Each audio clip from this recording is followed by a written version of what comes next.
président de la République n'est plus à mesure. C'est Issa Chiroma qui parle comme ça. Le même Issa Chiroma. Donc, moi, je ne sais pas ceux qui font la mélodie en dessous de celle de Issa Chiroma. Issa Chiroma, aujourd'hui, dit ce que nous disions déjà depuis. Donc, on sait que ces choristes vont nous retrouver au niveau des chœurs. Parce que nous entonnons l'hymne, ils vont faire les chœurs. Aujourd'hui, tout le monde veut profiter des derniers moments de Paul Biya. Mais on ne peut pas être dans un état sérieux. On me dit qu'on est en train de recevoir les gens pour une possible candidature. Aimez-nous quand même un peu. Bon, si vous ne pouvez pas nous aimer, respectez-nous. Respectez-nous. Oui, vous me dites Assia, mais oui, ça nous fait très mal. Le professeur Joseph, on a été né en 49, bien né en 45. Hein? 45. En 45, bien né en 33. Hein? Non, mais je ne sais pas. Il y a un sous-entendu là. Vous comprenez? C'est-à-dire, donc c'est le grand-père de Onangini qui doit être candidat en 2025. Est-ce que c'est normal? On fait les concertations. Qu'est-ce qui l'empêche? Non, c'est terrible. Non, c'est quand même... Mais si vous n'êtes pas soyez candidat, c'est de l'ensauvagement, ce que vous faites là. Non, ce que vous l'ensauvagement est où là? Ce que vous faites là. Ce que vous faites là. Tu demandes je dis que ce que vous faites là, c'est de l'ensauvagement. Et les gens vous regardent très mal, hein. C'est pour ça. Non, on s'en fout. Ah, voilà.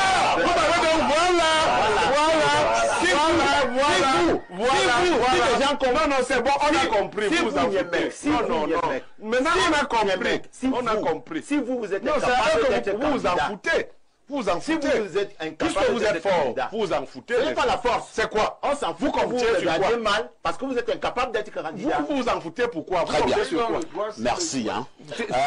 Professeur Pascal Charlemagne Sanganyamdi, je vous passe la parole pour m'interroger sur dorénavant la crédibilité des sorties du professeur Maurice Kamto. On sait très bien, lors justement de cette élection de 2020, le professeur Kamto avait dit que le MRC ira à l'élection. Par la suite, il est venu dire contre toute attente que le MRC ne part plus à cette échéance électorale parce qu'il estimait que le code électoral n'était pas propice. Pour l'heure, le professeur Kamto exige également le respect du calendrier électoral. Alors, est-ce que à la fin, le même professeur Kamto ne reviendrait pas aussi un beau matin nous dire autre chose?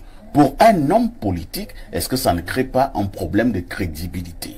Non, moi je crois que il faut faire très attention quand on est un homme politique de terrain. Ministre Kamto, faites très attention. C'est moi qui vous le dis aujourd'hui, ce dimanche 30 juillet 2023. Monsieur Kamto est très fort politiquement. Ah bon? Alors comme tout homme politique, il me fait penser à un moment donné à des personnalités comme Chirac, Giscard, qui ont toujours su saisir des opportunités pour rester leaders de leur mouvement. Donnez-moi 30 secondes. Lorsque M. Giscard gagne l'élection présidentielle, il veut mettre le comte d'Ornano à la tête de la mairie de Paris. Alors, Chirac se rend bien compte de cela. Il est premier ministre de Giscard, il démissionne. Pour son seul intérêt, parce qu'il avait compris que, avec l'UDF, l'Union démocratique française qui avait été créée, si on laissait effectivement Giscard prendre la grande mairie de Paris, il y aurait eu un bastion pour que M. Giscard soit reconduit et mettre complètement Jacques Chirac au garage. Jacques Chirac a démissionné. Il a créé le RPR, le Rassemblement pour la République. Il s'est sacrifié et finalement il a été président de la République. Moi je comprends très bien le calcul de M. Kamto, comme tous les leaders. Prenez Belobouba Maïgari, il contrôle l'UNDP. Moustapha contrôle l'ANDP. Le président Paul Biya, alors, contrairement... d'ailleurs, vous avez vu le conflit entre les présidents Biya et Idjo. C'était un conflit de leadership pour contrôler le parti. Idjo ne voulait pas partir, mais finalement, il est parti. Et M. Kamto, dans sa stratégie, comme tout homme politique avisé, a compris que il ne pouvait pas avoir des élus à côté sans que lui n'ait une légitimité. C'est ça qui a été à l'origine de la mort de Foundi. Est-ce que ce n'est pas ce qu'on appelle aussi l'égoïsme? Ce n'est pas l'égoïsme, c'est la stratégie politique. Et là, je partage... La stratégie politique qui tue les militants. Ça tue, vous comprenez qui partage mon opinion selon laquelle les politiciens vous tuez autour de vous. Oui. Vous tuez. Écoutez, je ne veux pas citer mon maître politique, mais je ne peux pas vous citer le nombre de personnes tuées. Moi, par exemple, il a fallu à un moment donné qu'on me tue pour que certaines personnes aussi avancent. Et votre maître politique a accepté que vous soyez tué. C'est un combat. Il peut revenir sur certains points. Mais revenons à Kamto. Oui. Pour moi, en tant que politologue, Kamto, faites attention, c'est un très grand leader. Et je voudrais terminer donc sur ce point, à votre question que vous avez annoncée d'ailleurs. Il dit que il veut, et il prévient qu'il veut que le calendrier soit maintenu. Parce que, vous savez que en février 2025, logiquement, si on respecte le calendrier électoral, il devait y avoir le double scrutin des législatives et des municipales. Alors, M. Kamto prévient parce que la Constitution donne le pouvoir au président de la République de pouvoir repousser cela. Et moi, je voudrais vous le dire. Si le président de la République commet l'erreur de repousser cette élection, pour moi, ce que je vais appeler une erreur politique, Paul Biya est très fin, nous allons nous retrouver dans une situation pire qu'en 1992. Regardez, je vous dis. Lorsqu'il y a la première élection... Vous êtes en train de prédire l'apocalypse, là? Non. Si certains classiques l'amènent à le faire, le président se met en danger. Pourquoi? Parce que nous sommes dans la configuration de 92. Vous qui étiez jeune et qui ne regardiez pas les affaires politiques, moi j'avais 25 ans. Mais je vais vous dire ce qui s'est passé. Le président Paul Biya a senti qu'il fallait l'hirondelle qui annonce le printemps. Le 1er mars 1992, il a organisé les premières élections pluralistes législatives. Ça a permis au président de prendre le pôle, de comprendre l'intérêt à avoir à ses côtés Bello Bouba Magari, Augustin Frédéric Korok, Antar Kazagay. Or, les caciques qui veulent l'échec du président Paul Biya en 2025, ou l'échec de celui sur qui le président va porter son choix. Ils viennent maintenant dire au président, non, il faut repousser. Mais il faut qu'on laisse ces élections qui vont nous permettre de prendre le pôle. C'est-à-dire que, si nous nous rendons compte que des nouvelles forces politiques, pour moi, le Sanga Nyami, et je le pense, ont émergé, que ce soit le MRC, l'UNDP, l'UPC, n'importe quel parti, on pourra donc préparer pour moi les élections présidentielles dans la sérénité et négocier. Entre-temps, professeur, vous venez de dire là que les grands hommes politiques ont souvent des calculs plus ou moins bizarres. Il peut aussi arriver que le président de la République constate que s'il y a effectivement l'élection en février, législative municipale, ce n'est pas à son avantage. Et puisqu'il cherche ce qui est à son avantage, il peut justement repousser. Est-ce qu'on lui fera un procès en étant en politique? Et regardez ce que vous dites. L'avantage du président ne peut être réel que s'il prend le pôle des municipales et des législatives. Moi, j'adore le président de la République. Vous savez, je ne suis pas comme le Michel Doki et j'ai même honte de voir que elles ont soutenu Kamto, elles ont soutenu le MRC et aujourd'hui, elles canadent Kamto et elles canadent le MRC. Alors, moi, je suis exclu du RDPC. Mais nous sommes habitués à voir cela au Cameroun. Oui, moi, par exemple, je ne peux pas... Si vous avez épousé une femme... Moi, je ne peux pas insulter le RDPC. Et qu'à un moment donné...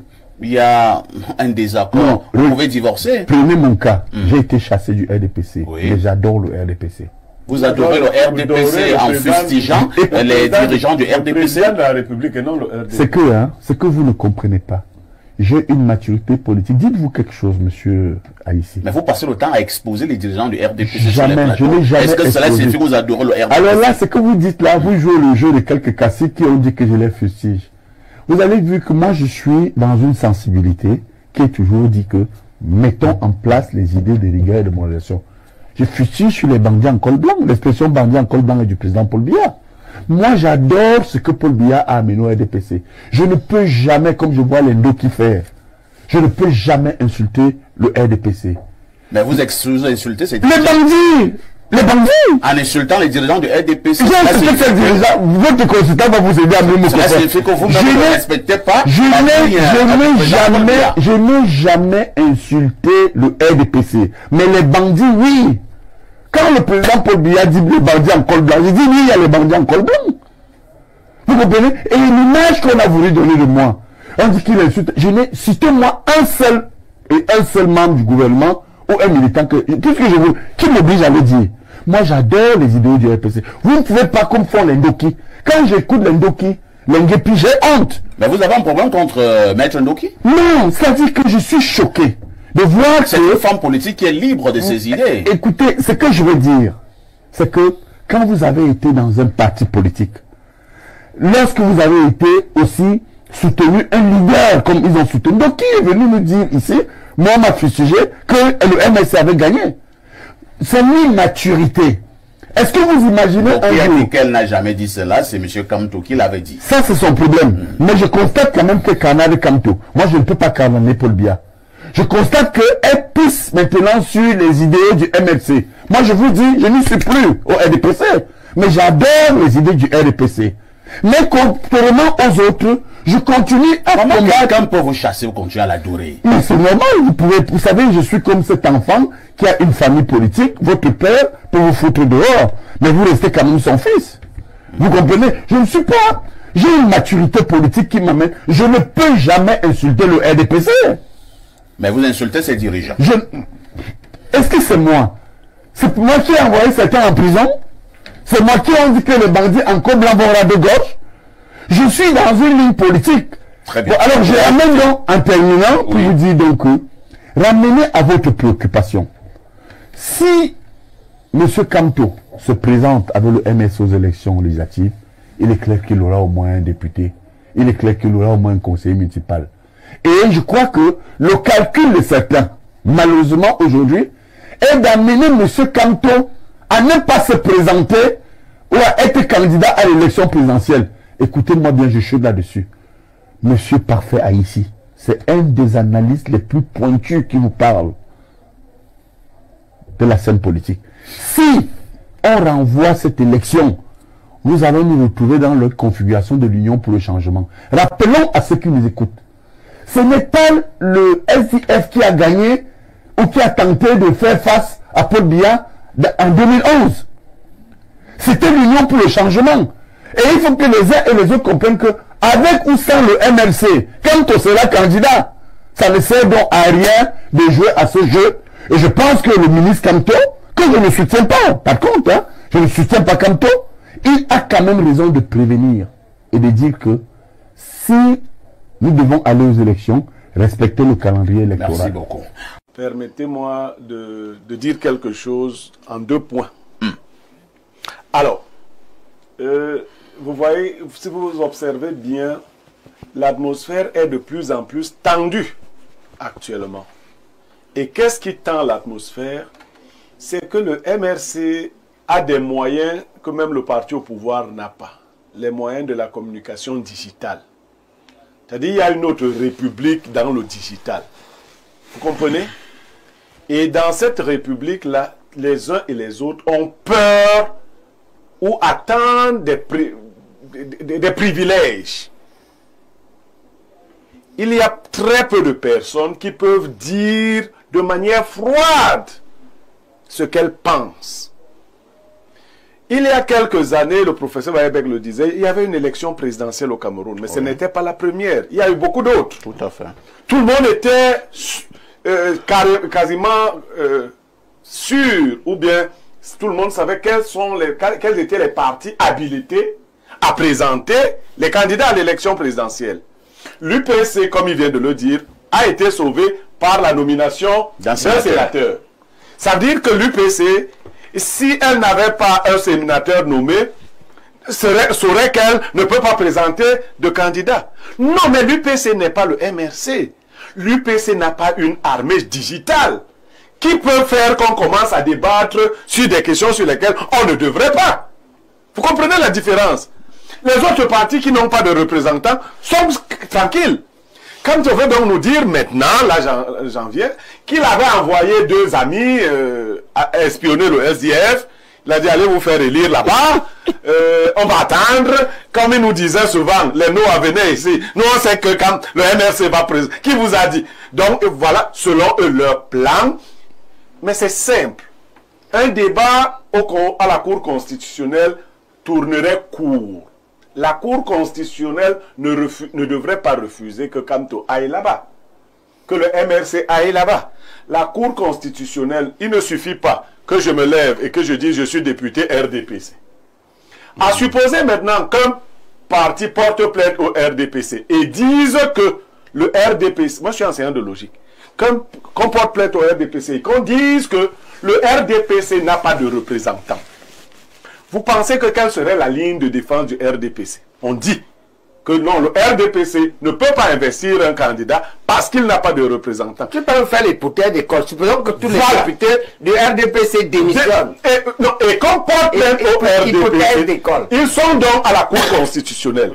Le RDPC va aller ramasser les dossiers d'investiture de leurs candidats, photo à l'appui.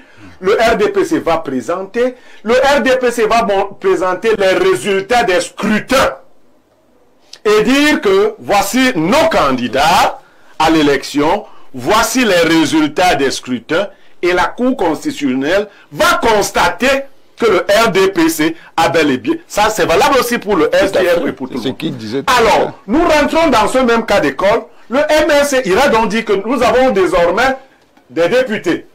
Nous en avons 2. La Cour constitutionnelle va dire, je n'ai pas de problème. Apportez-moi juste la preuve que vous avez des élus. Quels sont les... Parce qu'en droit, moi je ne suis pas juriste, on présente des deux. Vous allez souvent, très souvent au tribunal. Vous voyez les gens sortir et déposer les pièces. Les pièces, on met. On va donc demander au MRC de produire simplement des preuves que même ce monsieur qui s'appelle Nietzsche s'appelle réellement Nietzsche, qu'il est député et que le MRC, il est député MRC. Le MRC produira quoi comme document? Sa parole? Vous voyez donc qu'en fait, non, Kamto est très intelligent, à la fois intelligent et malicieux. Ce que Kamto recherche, c'est de mettre la pression pour obtenir un certain nombre de faveurs. Professeur Mathias Eriko Wanangini, votre collègue à Baoyono persiste donc. Le professeur Kamto peut bel et bien être investi par son parti politique, le MRC. C'est faux. Les glossateurs, parce que c'est comme ça qu'on les appelle au plan technique, du MRC sont dans la manipulation, je le répète. Ils ont un objectif qui est un objectif politique. C'est que le professeur Kamto, qui est à l'initiative du boycott de sa formation politique lors des élections législatives et municipales, puisse se présenter à l'élection présidentielle de 2025. Maintenant, l'article 121 du Code électoral prévoit 3 possibilités. Mais la possibilité que le professeur Kamto ne peut pas utiliser, c'est précisément celle d'une candidature directe du MRC à l'élection présidentielle. Et pourquoi? Parce qu'il n'a pas de représentant ni dans les conseils municipaux, ni dans les conseils régionaux, ni à l'Assemblée nationale, ni au Sénat. Maintenant, ils font de la sorcellerie. C'est du famla juridique. Ah bon? Ils font de la sorcellerie, c'est-à-dire ils disent que non. Vous dites que c'est du famla juridique. Je dis que c'est du famla juridique. Ils font de la sorcellerie en disant que être représentant ne signifie pas qu'on ait été élu. Or, nous sommes dans un code électoral. Quand on parle de représentation dans un code électoral, c'est essentiellement par la modalité élective. Il n'y a pas de représentation politique dans le code électoral qui ne passe par la médiation de l'élection. Mais comme ils ne se sont pas présentés, il faut maintenant jouer sur les mots pour dire non, l'article 121 ne dit pas que représenter c'est avoir été élu. Mais c'est de quelle représentation qu'on parle? On ne parle pas de représentation commerciale. On ne parle pas de représentation judiciaire. On ne parle même pas de représentation diplomatique. Et c'est là où je dis qu'en fait, ils confondent les formes de représentation, et particulièrement le professeur Moïse Timtoué, parce qu'il est privatiste. La représentation en droit public et la représentation en droit privé, c'est 2 choses différentes. Le mandat de droit public est un mandat qui est lié à la plénitude potestatis, c'est-à-dire la pleine puissance qui est associée à la souveraineté. Et un mandat qui est acquis sur la base de la souveraineté n'est pas un mandat aliénable, n'est pas un mandat tangible, n'est pas un mandat transmissible, n'est pas un mandat transférable. Autrement dit, on ne peut pas faire commerce de ce mandat. Comme disait M. Elimbi Lobé, quelqu'un est élu au SDF, on le débauche et on dit qu'on a des élus parce qu'il est venu dans le MRC. Ça, c'est un scandale. Voilà pourquoi je parle de sorcellerie juridique. C'est de l'ivou.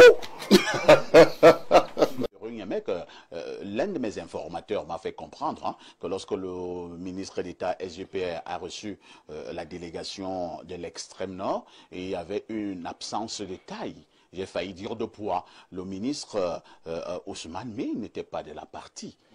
Le ministre Ousmane Mey n'était pas de la partie. Entre-temps, quand même, quelle est l'analyse que vous portez sur cette confiance que le président de la République pose sur son SGPR?